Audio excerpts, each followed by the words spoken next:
ਵਧਾਈ। जिथे खालसा साजना दिवस समुचे गुरु खालसा पंथ वालों सारे विश्व दे विच मनाया जाता है, उत्थे तख्त श्री दमदमा साहिब तलवंडी साबो के मुकाम के उत्ते ये पावन पर्व बड़ी श्रद्धा ते उत्साह सहित मनाया जाता है। ये खालसे का मान मत्ता शान मत्ता गौरवमयी पर्व है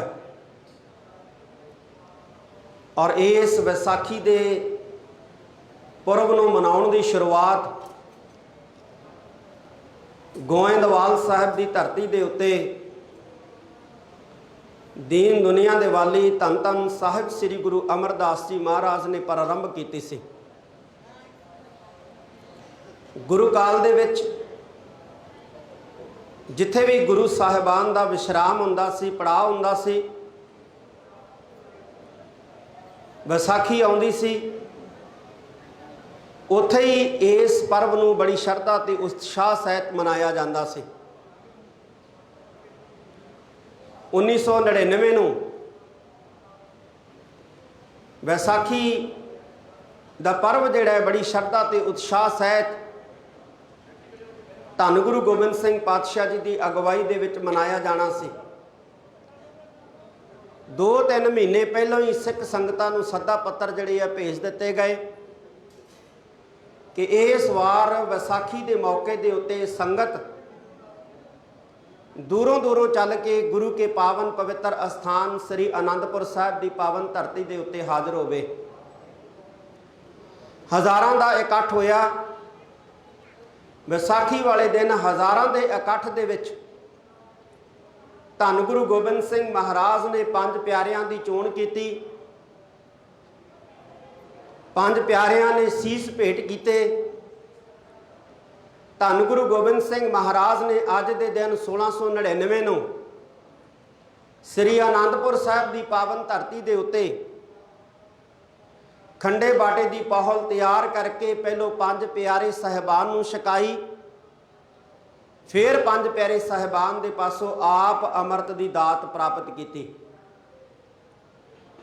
इउं अज के दिन 1699 की वैसाखी नूं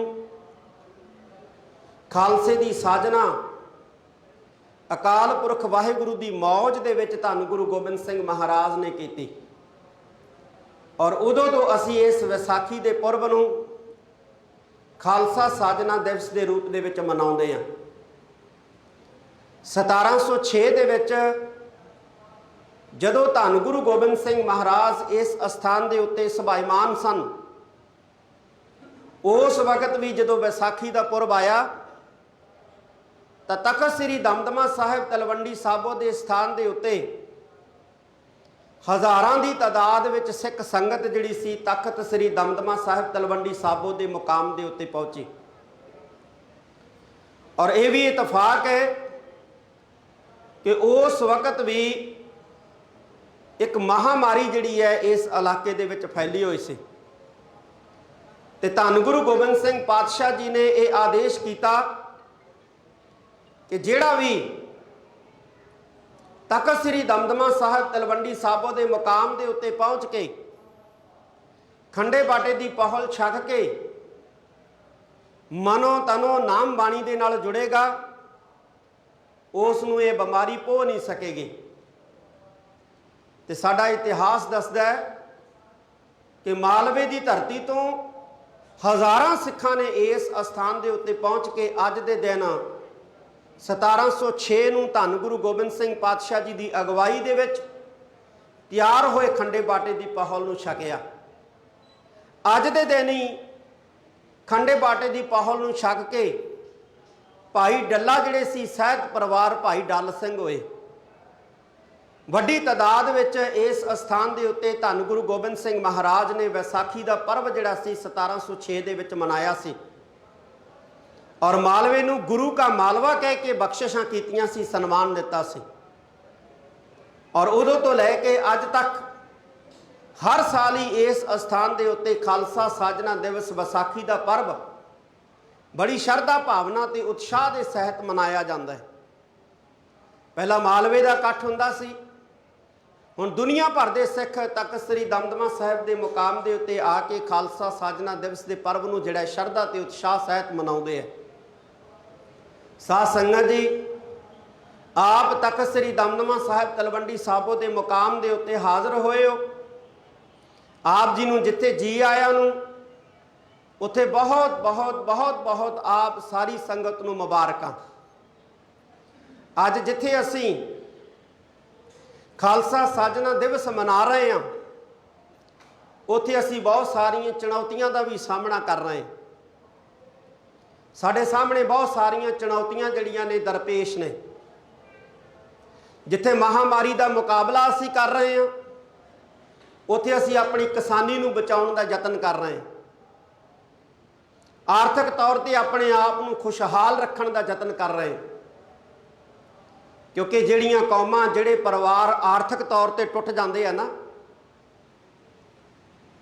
तो वो फिर आत्मक मौते भी खत्म होना शुरू हो जाते हैं। जिहड़े परिवार के घर दे विचों खुशहाली गायब हो जाती है, भावें वो किसान का घर होवे, भावें वो मजदूर का घर होवे, भावें वो व्यापारी का घर होवे, भावें वो किसी नौकरी पेशा का घर होवे, जदों उहदे तो रोज़गार खिस जाता है, आमदन के वसीले खुस जाते हैं, व्यापार च घाटा पै जाता है, किसानी दे विच मंदहाली आ जाती है, मजदूरी नहीं मिलती, दिहाड़ी नहीं मिलती, भुखे मरण तक नौबत आ जाती है, तो उस वक्त वो परिवार जिहड़ा है चरमरा जाता है। अज साडे सामने जिहड़ी सब तो वड्डी चुनौती है वो इहो ही है कि असी आर्थिक तौर के उत्ते कमज़ोर होंदे जा रहे हैं, और सरकार दीयां नीतियां भी जिहड़ियां वो अजिहियां बन रही हैं जिहड़ियां सानू आर्थिक तौर के उत्ते मजबूत करन दी बजाय कमज़ोर कर रही ने। कुछ घराणियां नू अमीर कर रही ने सरकारी पॉलिसियां, पर बहु गिणती नू कमज़ोर कर रही ने।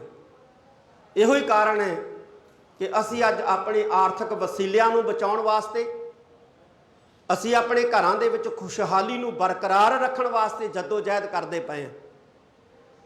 और लड़ाई जिहड़ी है हमेशा ही मनुख जिहड़ा है अपने आर्थिक वसीलियां नू बचाउण दे लई जुगां जुगां तो लड़दा आया है, ते जुगां जुगां तो ही इस मनुख ने जिहड़ा लड़दे भी रहना है।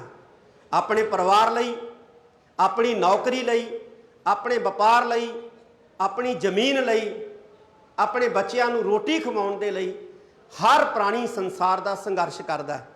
चाहे वो जानवर है, चाहे वो पंछी ने, चाहे वो कीड़े मकौड़े है, तो असी इंसान भी संघर्ष करते हैं और कर रहे हैं, करते रहना है। वाहिगुरु अगे अरदास है कि सच्चे पातशाह साडे ते मेहर भरिया हथ रखे। जिहड़ियां कौमां अकाल पुरख परमेश्वर के विश्वास के नाल संघर्ष दे विच कुददियां ने, उन्हां दे संघर्ष हमेशा कामयाब हुंदे ने। साडे सामने 18वीं सदी का इतिहास है, जदों साडे बजुर्ग घोड़ियां दीयां काठियां दे उत्ते रहिंदे हुंदे सी, खाण नूं छोलियां दे एक मुठ मिलदी हुंदी सी रोज़, वो भी कदे मिलदी सी कदे नहीं मिलदी सी। सरकार वल्लों सिरां दे मुੱਲ पाए हुए सी कि जिहड़ा भी किते सिख मिलदा उहदा सिर वड्ढ के पेश करो, तुहानूं मूँह मंगी कीमत मिलूगी। इहो जी पोजीशन दे विच, इहो जे हालातां दे विच साडे बजुर्गां ने कदे हौसला नहीं हारिया, कदे हिम्मत नहीं हारी। वो दौर सी जदों पत्ता पत्ता सिखां दा बैरी सी, ना घर सी, ना घाड़ सी, ना जमीन सी, ना जायदाद सी। जे सी सिखां दे नाल ते केवल गुरु सी। अज भी जे साडे नाल गुरु है, असी गुरु दा कदे साथ ना छड्डांगे ते साडा गुरु कदे साथ नहीं छड्डेगा, ते साडे नाल गुरु रहेगा ते हर दीवान हर मैदान साडी फतेह होएगी। जे असी गुरु नूं छड्डता, असी कल्ले रह गए, तो फिर जिहड़ा है साडी जित असंभव हो जानी है। अज खालसा साजना दिवस के मौके के उत्ते दुनिया भर के सिखां नूं इहो ही अपील करते हैं कि गुरु दे बन के रहो, ताकि गुरु तुहाडा बन के रहे। गुरु जरूर साडा बन के रहेगा जे असी गुरु दे बन के रह गए। तो असी गुरु दे किवें बन सकते हैं? असी गुरु दे बन सकते हैं नशियां तो रहत होके, असी गुरु दे बन सकते हैं साबत सूरत होके, असी गुरु दे बन सकते हैं मेहनत कश होके। असी गुरु वाले बणीए, खंडे बाटे की पहल छकीए। तख्त श्री दमदमा साहिब के मुकाम के उत्ते धन गुरु गोबिंद सिंह पातशाह जी, धन धन बाबा दीप सिंह जी दियां महान पावन पवित्र निशानियां ने, जिन्हां दे आप जी नूं दर्शन कराए जाने ने। आप ध्यान दे नाल शरधा पूर्वक गुरु के पावन पवित्र शस्त्रां दे निशानियां दे दर्शन करके सुभागा जिहड़ा है समा प्राप्त करके गुरु की खुशियां जिहड़ियां है वो प्राप्त करो। धन धन साहिब श्री गुरु गोबिंद सिंह पातशाह जी का इस अस्थान के उत्ते मुकाम बड़ा अहम सी। तख्त श्री दमदमा साहिब का स्थान जिहड़ा है इस करके भी अहम है क्योंकि इस अस्थान के उत्ते धन धन साहिब श्री गुरु गोबिंद सिंह महाराज ने धन धन साहिब श्री गुरु ग्रंथ साहिब सच्चे पातशाह जी को संपूर्णता बख्शी है। भाई मनी सिंह जी पासों, बाबा दीप सिंह जी पासों धन धन साहिब श्री गुरु गोबिंद सिंह महाराज ने इस अस्थान के उत्ते पावन स्वरूप जिहड़ा है वो लिखवाया है। तो आओ प्यार ते सत्कार दे नाल धन धन साहिब श्री गुरु गोबिंद सिंह महाराज की श्री साहिब तलवार के दर्शन ददारे जिहड़ा करो। बोले सो निहाल।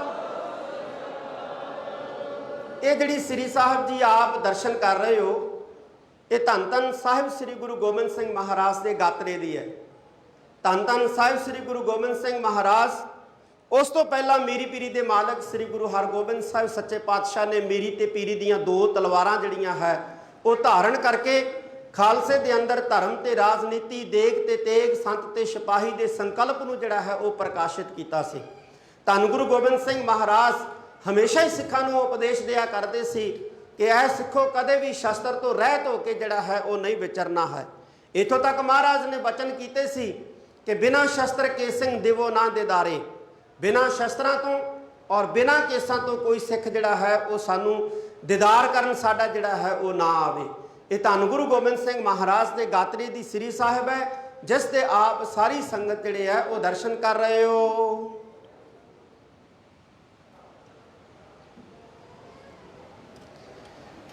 ये बंदूक है धन गुरु गोबिंद सिंह महाराज नूं सिख ने भेंट की सी। क्या सी महाराज? इसका निशाना बड़ा सटीक है। उस वक्त भाई डल सिंह ने धन गुरु गोबिंद सिंह महाराज नूं कहा, महाराज तुसी आनंदपुर साहिब दे विच युद्ध लड़िया, तुसी चमकौर साहिब की धरती के उत्ते युद्ध लड़िया, तुसी श्री मुक्तसर साहिब की धरती के उत्ते युद्ध लड़िया, तुसी मैनू सुनेहा पहुँचा देंदे, मेरे कोले बहुत तकड़ी फौज सी, मैं उस फौज के सहित तुहाडे दर्शन करने वास्ते आउंदा। धन गुरु गोबिंद सिंह महाराज ने जानिया कि भाई डल्ला जी के अंदर थोड़ी अहंकार की भावना है। तो बाणी का वचन है कि हर जीओ अहंकार ना भावई वेद कूक सुनावै। गुरु नूं नहीं पाउंदा कि सिख के मन दे विच कोई अहंकार आवे। जे अहंकार की भावना पैदा हो जाए तो फिर गुरु जिहड़ा उस वक्त उस नूं कौतक वरता के दूर भी करता है। धन गुरु गोबिंद सिंह महाराज नूं उसे समय ये बंदूक भेंट की सिख ने। महाराज ने भाई डल्ले नूं कहा, डल सियां असी इस बंदूक का निशाना परखना है। जिहड़े सिख ने भेंट की है कहता निशाना बड़ा सटीक है, जाओ अपने सैनिकों के विचों अपने सेवकों के विचों कोई सिख जिहड़ा सेवक जिहड़ा अपना लैके आओ, साडे सामने खड़ा करो, असी बंदूक का निशाना परखना है। उस वेले भाई डल सिंह कहन लगे, महाराज तुसी जे निशाना परखना है किसी चिड़ी जनौर ते परख लो, मनुख ते किवें परखोगे? मनुख जिहड़ा है वो किस तरह सतगुरु जी अगे आके इस चुनौती नूं स्वीकार करेगा? और भाई डल सिंह के सारे ही साथी जिहड़े है सैनिक जिहड़े सन, जिन्हां बारे भाई डल सिंह बड़ा माण करदा सी कि मेरे सैनिक बड़े बहादुर है, सूरबीर है, धन गुरु गोबिंद सिंह महाराज के वचन सुनदियां पिछे भज गए, पिछे हट गए। धन गुरु गोबिंद सिंह महाराज कहन लगे, जाओ भाई डल सिंह जी साडे खेमे दे विचों आवाज़ मार के लियाओ, कहो सिखां नूं कि धन गुरु गोबिंद सिंह महाराज ने बंदूक का निशाना परखना है, कोई सिख जिहड़ा सामने आके खड़ोवे। धन धन बाबा वीर सिंह जी, धन धन बाबा धीर सिंह जी जिहड़े उस वक्त दस्तारे सजा रहे सन, धन गुरु गोबिंद सिंह महाराज का बोल सुन के उस वक्त ही धन गुरु गोबिंद सिंह महाराज के सामने आके खड़ो गए। दोनों प्यो पुत्र, एक नीवा होवे दूजा उतां होवे, दूजा उतां नीवा होवे ते पहला उतां होवे। कहे महाराज मेरे ते निशाना परखो, पहला मैं आवाज़ सुनी है। दूजा कहे महाराज मेरे ते निशाना परखो, पहला मैं आवाज़ सुनी है। धन गुरु गोबिंद सिंह महाराज ने बंदूक का फायर उन्होंने सिरों तो करदियां भाई डल्ले नूं कहा, डल सियां जंगां जड़ियां ने वो केवल सरीरक बलबूते दे उत्ते शस्त्रां दे नाल ही नहीं जित्तियां जांदियां, जंगां हौसले दे नाल, जंगां हिम्मत दे नाल, जंगां मौत दा मन दे विच चाह पैदा होवे तां सैनिकां दे अंदर फिर जंगां जड़ियां ने वो जित्तियां जांदियां ने। साडे जिहड़े सूरबीर योधे है, भावें इन्हां कोले चंगे शस्त्र नहीं है, पर फिर भी इन्हां दे अंदर हौसला हिम्मत है, दलेरी है। और इन्हां ने चमकौर दी जंग दे विच, इन्हां ने आनंदपुर साहिब दी धरती दे उत्ते और मुक्तसर साहिब दी जंग दे विच इन्हां ने अपने हौसले, हिम्मत, बहादरी दे बलबूते और सब तो वड्डी गल कि गुरु दे विश्वास दे बलबूते दे उत्ते जित जिहड़ी है वो हासिल कीती है। कली दलेरी बहादरी काम नहीं आउंदी, गुरु दा प्यार ते मौत दा जिहड़ा है भय जिहड़ा मन दे विच ना होवे फिर जिहड़ी है जंग जिहड़ी है वो जित्ती जांदी है। ये वो बंदूक है जिहदे नाल धन गुरु गोबिंद सिंह महाराज ने भाई वीर सिंह, भाई धीर सिंह जी दे उपरों दी फायर कढ़ के भाई डल्ले दे हंकार नूं तोड़िया सी और निशाने दी जिहड़ी है वो परख कीती सी।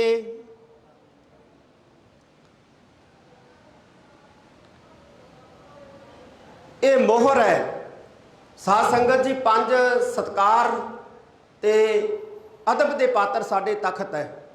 श्री अकाल तखत साहिब है, तखत श्री हरमंदर जी पटना साहिब है, तखत श्री केसगढ़ साहिब श्री आनंदपुर साहिब है, तखत श्री दमदमा साहिब जी तलवंडी साबो है, ते पंजवां तखत तखत श्री हजूर साहिब सचखंड नांदेड़ है।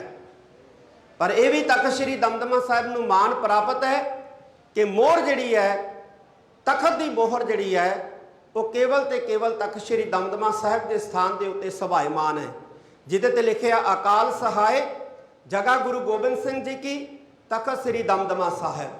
ये चांदी की मोहर है। जदों पातशाह जी इस स्थान तो मुकाम करते हुए सिख संगतां दे नाम हुक्मनामे जारी करिया करते सन, उस वक्त ये मोहर जिहड़ी है उन्हां कागज़ां दे उत्ते, उन्हां हुक्मनामिਆਂ दे उत्ते लाई जाती सी। और अज तक श्री दमदमा साहिब के मुकाम के उत्ते ये चांदी की वो मोहर है जिसनों धन गुरु गोबिंद सिंह पातशाह जी हुक्मनामिਆਂ दे लिखण वक्त कागज़ के उत्ते जिहड़ा है वो इस्तेमाल करिया करते सन, वरतिया करते सन।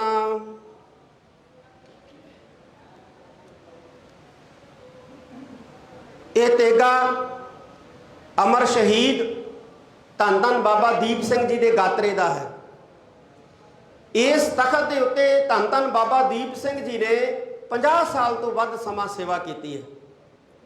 50 साल तो वध समा इस तखत के उत्ते रह के धन धन बाबा दीप सिंह जी ने ना केवल खालसे नूं जंगी विद्या के करतब जिहड़े है सिखाने पर आरंभ किए, बल्कि सब तो अहम गल कि इस स्थान के उत्ते धन धन बाबा दीप सिंह जी ने श्री गुरु ग्रंथ साहिब जी के 4 उतारे जिहड़े आ वो कीते सन, जिन्होंने 4 तख्तां दे उत्ते सभायमान कीता सी। धन धन बाबा दीप सिंह जी वो महान अमर शहीद सन।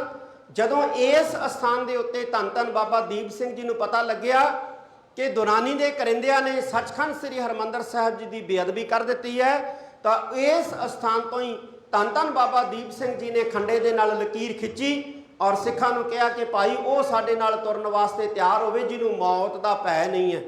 तो कोई एक सिख भी ऐसा नहीं निकलिया जिन्हें लकीर पार करके धन धन बाबा दीप सिंह जी के नाल जिहड़ा है वो जाण तो इनकार किया होवे।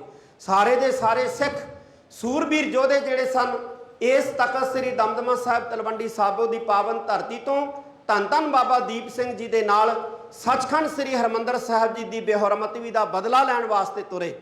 इस स्थान तो कुछ सिख तुरे, लेकिन जांदियां जांदियां राह दे विच बहुत सारे सिखां दे काफले धन धन बाबा दीप सिंह जी की फौज दे विच शामिल हुंदे गए और श्री अमृतसर साहिब के मुकाम के उत्ते पहुँचदियां 5000 सिखां का जथा धन धन बाबा दीप सिंह जी के नाल आ रलिया और सचखंड श्री हरमंदर साहिब जी की परिक्रमा दे विच धन धन बाबा दीप सिंह जी ने अपना सीस जिहड़ा भेंट किया और सचखंड श्री हरमंदर साहिब जी की बेअदबी का बदला लिया। उस अमर शहीद धन धन बाबा दीप सिंह जी के गात्रे का यह तेगा है जिसके आप सारी साध संगत जी दर्शन कर रहे हो। इस तो अलावा इस स्थान के उत्ते एक शीशा है। धन धन साहिब श्री गुरु गोबिंद सिंह महाराज ने एक सिख ने शीशा भेंट किया। क्या महाराज ये बहुत खूबसूरत शीशा है, लकड़ के फ्रेम के विच जड़िया होया। ਇਹਦੇ ਨਾਲ ਤੁਸੀਂ ਦਸਤਾਰ ਸੰਜਾਉਂਦੇ ਵਕਤ ਆਪਣੀ ਦਸਤਾਰ ਦੇ ਪੇਚ ਠੀਕ ਕਰ ਲਿਆ ਕਰੋ। ਧੰਨ ਗੁਰੂ ਗੋਬਿੰਦ ਸਿੰਘ ਮਹਾਰਾਜ ਕਹਿਣ ਲੱਗੇ, ਜਾ ਪੁਰਖਾ ਭਾਈ ਇਸ ਅਸਥਾਨ ਦੇ ਉੱਤੇ ਇਹ ਸ਼ੀਸ਼ਾ ਜਿਹੜਾ ਹੈ ਇਹ ਵਿੰਗੇ ਮੂੰਹ ਸਿੱਧੇ ਕਰਿਆ ਕਰੇਗਾ। ਧੰਨ ਧੰਨ ਸਾਹਿਬ ਸ੍ਰੀ ਗੁਰੂ ਗੋਬਿੰਦ ਸਿੰਘ ਮਹਾਰਾਜ ਦੇ ਬੋਲ ਜਿਹੜੇ ਹੈ ਅੱਜ ਵੀ ਸਾਰਥਕ ਹੋ ਰਹੇ ਆ, ਅੱਜ ਵੀ ਸਫਲੇ ਹੋ ਰਹੇ ਆ। ਲਕਵਾ ਜਿਨ੍ਹਾਂ ਨੂੰ ਹੋ ਜਾਂਦਾ ਹੈ, ਚਿਹਰਾ ਵਿੰਗਾ ਹੋ ਜਾਂਦਾ ਹੈ, ਉਹ ਇਸ ਤਖਤ ਸ੍ਰੀ ਦਮਦਮਾ ਸਾਹਿਬ ਦੇ ਮੁਕਾਮ ਦੇ ਉੱਤੇ ਆ ਕੇ ਇਸ ਸ਼ੀਸ਼ੇ ਦੇ ਮੂਹਰੇ ਬੈਠ ਕੇ ਵਾਹਿਗੁਰੂ ਵਾਹਿਗੁਰੂ ਜਪਦਾ ਔਰ 3 ਦਿਨ ਜਪਦਾ, 4 ਦਿਨ ਜਪਦਾ ਤੇ ਵਿੰਗੇ ਚਿਹਰੇ ਜਿਹੜੇ ਨੇ ਉਹ ਸਿੱਧੇ ਹੋ ਜਾਂਦੇ ਨੇ। ਇਹ ਧੰਨ ਗੁਰੂ ਗੋਬਿੰਦ ਸਿੰਘ ਮਹਾਰਾਜ ਦੀਆਂ ਇਸ ਅਸਥਾਨ ਦੇ ਉੱਤੇ ਬਖਸ਼ਿਸ਼ਾਂ ਨੇ। ਜਿਸ ਅਸਥਾਨ ਤੇ ਬੈਠੇ ਆ ਇਹ ਤਖਤ ਸ੍ਰੀ ਦਮਦਮਾ ਸਾਹਿਬ ਜੀ ਦਾ ਮੁਕਾਮ ਹੈ, ਜਿੱਥੇ ਧੰਨ ਧੰਨ ਸਾਹਿਬ ਸ੍ਰੀ ਗੁਰੂ ਗੋਬਿੰਦ ਸਿੰਘ ਮਹਾਰਾਜ ਦੀਵਾਨ ਸਜਾਇਆ ਕਰਦੇ ਸਨ। ਇਸ ਅਸਥਾਨ ਦੇ ਉੱਤੇ ਦਿੱਲੀ ਤੋਂ ਗੁਰੂ ਕੇ ਮਹਿਲ ਆ ਕੇ ਧੰਨ ਗੁਰੂ ਗੋਬਿੰਦ ਸਿੰਘ ਮਹਾਰਾਜ ਨੂੰ ਮਿਲੇ ਸੀ। ਜਦੋਂ ਪੁੱਛਿਆ ਸੀ ਕਿ ਪਾਤਸ਼ਾਹ ਜੀ ਸਾਹਿਬਜ਼ਾਦੇ ਨਜ਼ਰ ਨਹੀਂ ਆਉਂਦੇ, ਤੇ ਇਸੇ ਸਥਾਨ ਦੇ ਉੱਤੇ ਬੈਠ ਕੇ ਸੰਗਤ ਵੱਲੇ ਹੱਥ ਕਰਦਿਆਂ ਮਹਾਰਾਜ ਨੇ ਕਿਹਾ ਸੀ, ਇਨ ਪੁੱਤਰਨ ਕੇ ਸੀਸ ਪਰ ਵਾਰ ਦੀਏ ਸੁਤ ਚਾਰ ਮੂਏ ਤੋਂ ਕਿਆ ਹੁਆ ਜੀਵਤ ਕਈ ਹਜ਼ਾਰ। ਉਸ ਵਕਤ ਸਾਡੇ ਜਿਹੜੇ ਬਜ਼ੁਰਗ ਧੰਨ ਗੁਰੂ ਗੋਬਿੰਦ ਸਿੰਘ ਮਹਾਰਾਜ ਦੇ ਸਾਹਮਣੇ ਬੈਠੇ ਸਨ ਨਾ, ਜਦੋਂ ਮਹਾਰਾਜ ਨੇ ਕਿਹਾ ਕਿ ਇਨ ਪੁੱਤਰਨ ਕੇ ਸੀਸ ਪਰ ਵਾਰ ਦੀਏ ਸੁਤ ਚਾਰ ਮੂਏ ਤੋਂ ਕਿਆ ਹੁਆ ਜੀਵਤ ਕਈ ਹਜ਼ਾਰ। ਇਹਨਾਂ ਪੁੱਤਰਾਂ ਤੋਂ ਅਸੀਂ 4 ਪੁੱਤਰ ਕੁਰਬਾਨ ਕਰ ਦਿੱਤੇ ਨੇ। ਤਾਂ ਸਾਡੇ ਉਸ ਵਕਤ ਜਿਹੜੇ ਬਾਬੇ ਸਾਹਮਣੇ ਬੈਠੇ ਸੀ, ਸਾਡੀਆਂ ਮਾਤਾਵਾਂ ਸਾਹਮਣੇ ਬੈਠੀਆਂ ਸੀ, ਉਹ ਗਦ ਜਿਹੜੀਆਂ ਹੋਈਆਂ, ਉੱਚੀਆਂ ਉੱਠੀਆਂ ਕਿ ਮਹਾਰਾਜ ਧੰਨ ਗੁਰੂ ਗੋਬਿੰਦ ਸਿੰਘ ਪਾਤਸ਼ਾਹ ਜੀ ਨੇ ਸਾਨੂੰ ਆਪਣੇ ਪੁੱਤਰਾਂ ਦੇ ਨਿਆਈ ਸਮਝਿਆ ਹੈ, ਸਾਨੂੰ ਆਪਣੇ ਪੁੱਤਰਾਂ ਤੋਂ ਵਧੇਕ ਸਮਝਿਆ ਹੈ। ਅਸੀਂ ਉਹਨਾਂ ਬਜ਼ੁਰਗਾਂ, ਉਹਨਾਂ ਬਾਬਿਆਂ ਦੇ ਵੰਸ਼ਜ ਹਾਂ ਜਿਨ੍ਹਾਂ ਨੂੰ ਧੰਨ ਗੁਰੂ ਗੋਬਿੰਦ ਸਿੰਘ ਮਹਾਰਾਜ ਨੇ ਆਪਣੇ ਪੁੱਤਰ ਕਹਿ ਕੇ ਨਵਾਜਿਆ ਸੀ। ਇਸ ਕਰਕੇ ਜੇ ਅਸੀਂ ਧੰਨ ਗੁਰੂ ਗੋਬਿੰਦ ਸਿੰਘ ਮਹਾਰਾਜ ਦੇ ਪੁੱਤਰ ਅਖਵਾਉਣ ਵਾਲੇ ਕਿਸੇ ਸਰੀਰ ਧਾਰੀ, ਕਿਸੇ ਦੰਬੀ ਪਖੰਡੀ ਗੁਰੂ ਨੂੰ ਆਪਣਾ ਗੁਰੂ ਮੰਨਦੇ ਆ, ਤੇ ਸਾਡੇ ਤੋਂ ਵੱਧ ਜਿਹੜਾ ਬਦਕਿਸਮਤ ਸੰਸਾਰ ਦੇ ਉੱਤੇ ਕੋਈ ਨਹੀਂ ਹੋਊਗਾ। ਕਿਉਂਕਿ ਸਾਡੇ ਲਈ ਧੰਨ ਗੁਰੂ ਗੋਬਿੰਦ ਸਿੰਘ ਮਹਾਰਾਜ ਨੇ ਆਪਣਾ ਵੰਸ਼ ਕੁਰਬਾਨ ਕੀਤਾ ਹੈ। ਸਾਡੇ ਲਈ ਧੰਨ ਗੁਰੂ ਗੋਬਿੰਦ ਸਿੰਘ ਮਹਾਰਾਜ ਨੇ ਸ੍ਰੀ ਅਨੰਦਪੁਰ ਸਾਹਿਬ ਛੱਡਿਆ। ਸਾਡੇ ਲਈ ਧੰਨ ਗੁਰੂ ਗੋਬਿੰਦ ਸਿੰਘ ਮਹਾਰਾਜ ਨੇ 14 ਜੰਗ ਜਿਹੜੇ ਆ ਉਸ ਵਕਤ ਦੇ ਮੁਗਲ ਸਾਮਰਾਜ ਦੇ ਨਾਲ ਲੜੇ ਆ। ਇਸ ਕਰਕੇ ਅਸੀਂ ਗੁਰੂ ਕੇ ਵਫਾਦਾਰ ਬਣ ਕੇ ਰਹਿਣਾ। ਸਾਧ ਸੰਗਤ ਜੀ, ਨਾਲ ਹੀ ਗੁਰਦੁਆਰਾ ਦਮਦਮਾ ਸਾਹਿਬ ਹੈ, ਗੁਰਦੁਆਰਾ ਲਿਖਣਸਰ ਸਾਹਿਬ, ਜਿੱਥੇ ਧੰਨ ਗੁਰੂ ਗੋਬਿੰਦ ਸਿੰਘ ਮਹਾਰਾਜ ਨੇ ਬਚੀਆਂ ਹੋਈਆਂ ਕਲਮਾਂ ਤੇ ਸ਼ਾਹੀ ਜਿਹੜੀ ਹੈ ਉਹ ਪਾਈ ਸੀ। ਕਿਹਾ ਸੀ ਕਿ ਇਸ ਅਸਥਾਨ ਦੇ ਉੱਤੇ ਜਿਹੜਾ ਵਿਦਿਆ ਪ੍ਰਾਪਤ ਕਰਨ ਵਾਸਤੇ ਆਏਗਾ ਉਹ ਮਹਾਨ ਵਿਦਵਾਨ ਬਣ ਕੇ ਜਾਏਗਾ। ਅੱਜ ਧੰਨ ਗੁਰੂ ਗੋਬਿੰਦ ਸਿੰਘ ਮਹਾਰਾਜ ਦੇ ਬੋਲ ਸਫਲੇ ਹੋ ਰਹੇ ਨੇ। ਮਹਾਰਾਜ ਨੇ ਕਿਹਾ ਕਾਂਸ਼ੀ ਹੈ ਇੱਕ, ਉੱਥੇ ਸਿਰਫ ਬ੍ਰਾਹਮਣ ਪੜ੍ਹਨ ਜਾ ਸਕਦੇ। ਕਾਂਸ਼ੀ ਦੇ ਵਿੱਚ ਬ੍ਰਾਹਮਣਾਂ ਨੂੰ ਵਿਦਿਆ ਦਿੱਤੀ ਜਾਂਦੀ ਹੈ, ਦੂਜਾ ਕੋਈ ਵਿਦਿਆ ਪ੍ਰਾਪਤ ਨਹੀਂ ਕਰ ਸਕਦਾ। ਪਰ ਤਖਤ ਸ੍ਰੀ ਦਮਦਮਾ ਸਾਹਿਬ ਇਹ ਗੁਰੂ ਕੀ ਕਾਂਸ਼ੀ ਹੋਏਗੀ। ਇੱਥੇ ਹਰ ਕੋਈ ਵਿਦਿਆ ਪ੍ਰਾਪਤ ਕਰੂਗਾ। ਕਿਸੇ ਨਾਲ ਕੋਈ ਵਿਤਕਰਾ ਨਹੀਂ ਹੋਊਗਾ, ਜਾਤੀ ਆਧਾਰ ਤੇ ਵਿਤਕਰਾ ਨਹੀਂ ਹੋਊਗਾ, ਕਿਸੇ ਨਾਲ ਇਲਾਕੇ ਦੇ ਆਧਾਰ ਤੇ ਕੋਈ ਵਿਤਕਰਾ ਨਹੀਂ ਹੋਊਗਾ, ਕਿਸੇ ਨਾਲ ਵੰਸ਼ ਦੇ ਆਧਾਰ ਦੇ ਉੱਤੇ ਵਿਤਕਰਾ ਨਹੀਂ ਹੋਊਗਾ। ਅੱਜ ਧੰਨ ਗੁਰੂ ਗੋਬਿੰਦ ਸਿੰਘ ਮਹਾਰਾਜ ਦੇ ਇਹ ਬੋਲ ਵੀ ਸਫਲੇ ਹੋ ਰਹੇ ਨੇ। ਛੋਟਾ ਜਿਹਾ ਕਸਬਾ ਹੈ ਤਖਤ ਸ੍ਰੀ ਦਮਦਮਾ ਸਾਹਿਬ, ਲੇਕਿਨ ਹਿੰਦੁਸਤਾਨ ਦਾ ਇਹ ਛੋਟਾ ਜਿਹਾ ਕਸਬਾ ਜਿਹੜਾ ਹੈ ਆਪਣੀ ਧਰਤੀ ਦੇ ਉੱਤੇ 2 ਯੂਨੀਵਰਸਿਟੀਆਂ ਜਿਹੜੀਆਂ ਹੈ ਉਹ ਸਮੋਈ ਬੈਠਾ ਹੈ। ਇਹ ਧੰਨ ਗੁਰੂ ਗੋਬਿੰਦ ਸਿੰਘ ਮਹਾਰਾਜ ਦੇ ਬੋਲ ਜਿਹੜੇ ਨੇ ਉਹ ਸਫਲੇ ਹੋ ਰਹੇ ਨੇ। ਸਾਧ ਸੰਗਤ ਜੀ, ਇਹਦੇ ਨਾਲ ਹੀ ਬਾਬਾ ਵੀਰ ਸਿੰਘ, ਬਾਬਾ ਧੀਰ ਸਿੰਘ ਜੀ ਦੀ ਯਾਦ ਦੇ ਵਿੱਚ ਗੁਰਦੁਆਰਾ ਸਾਹਿਬ ਸੁਸ਼ੋਭਿਤ ਹੈ, ਜਿਨ੍ਹਾਂ ਨੇ ਮਹਾਨ ਗੁਰੂ ਗੋਬਿੰਦ ਸਿੰਘ ਪਾਤਸ਼ਾਹ ਜੀ ਦੇ ਆਦੇਸ਼ ਨੂੰ ਮੰਨਿਆ। ਮਾਤਾ ਸਾਹਿਬ ਕੌਰ ਜੀ ਦੀ ਯਾਦ ਦੇ ਵਿੱਚ ਪਿਛਲੇ ਪਾਸੇ ਗੁਰਦੁਆਰਾ ਸਾਹਿਬ ਹੈ, ਜਿੱਥੇ ਮਾਤਾ ਜੀ ਦਾ ਮੁਕਾਮ ਸੀ। 9ਵੇਂ ਪਾਤਸ਼ਾਹ ਧੰਨ ਗੁਰੂ ਤੇਗ ਬਹਾਦਰ ਸਾਹਿਬ ਸੱਚੇ ਪਾਤਸ਼ਾਹ ਦਾ ਸਥਾਨ ਗੁਰਦੁਆਰਾ ਮੰਜੀ ਸਾਹਿਬ ਜੋ ਪਿਛਲੇ ਪਾਸੇ ਹੈ, ਔਰ ਇੱਕ ਨਾਲ ਵੀ ਤਖਤ ਸ੍ਰੀ ਦਮਦਮਾ ਸਾਹਿਬ ਦੇ ਮੁਕਾਮ ਹੈ 9ਵੇਂ ਪਾਤਸ਼ਾਹ ਧੰਨ ਗੁਰੂ ਤੇਗ ਬਹਾਦਰ ਸਾਹਿਬ ਜੀ ਦਾ, ਜਿੱਥੇ ਆ ਕੇ ਪਾਤਸ਼ਾਹ ਧੰਨ ਗੁਰੂ ਗੋਬਿੰਦ ਸਿੰਘ ਮਹਾਰਾਜ ਬੈਠੇ ਸਨ। ਗੁਰਦੁਆਰਾ ਜੰਡ ਸਾਹਿਬ ਤੇ ਗੁਰਦੁਆਰਾ ਮਹਲਸਰ ਸਾਹਿਬ ਇਸ ਪਾਵਨ ਪਵਿੱਤਰ ਅਸਥਾਨ ਤਖਤ ਸ੍ਰੀ ਦਮਦਮਾ ਸਾਹਿਬ ਦੀ ਧਰਤੀ ਦੇ ਉੱਤੇ ਮੌਜੂਦ ਨੇ। ਇੱਕ ਵਾਰੀ ਫੇਰ ਮੈਂ ਸਾਰੀ ਸੰਗਤ ਦਾ ਬਹੁਤ ਬਹੁਤ ਧੰਨਵਾਦ ਕਰਦਾ। ਖਾਲਸਾ ਸਾਜਨਾ ਦਿਵਸ ਦੀਆਂ ਬਹੁਤ ਬਹੁਤ ਵਧਾਈਆਂ। ਵਾਹਿਗੁਰੂ ਜੀ ਕਾ ਖਾਲਸਾ, ਵਾਹਿਗੁਰੂ ਜੀ ਕੀ ਫਤਿਹ।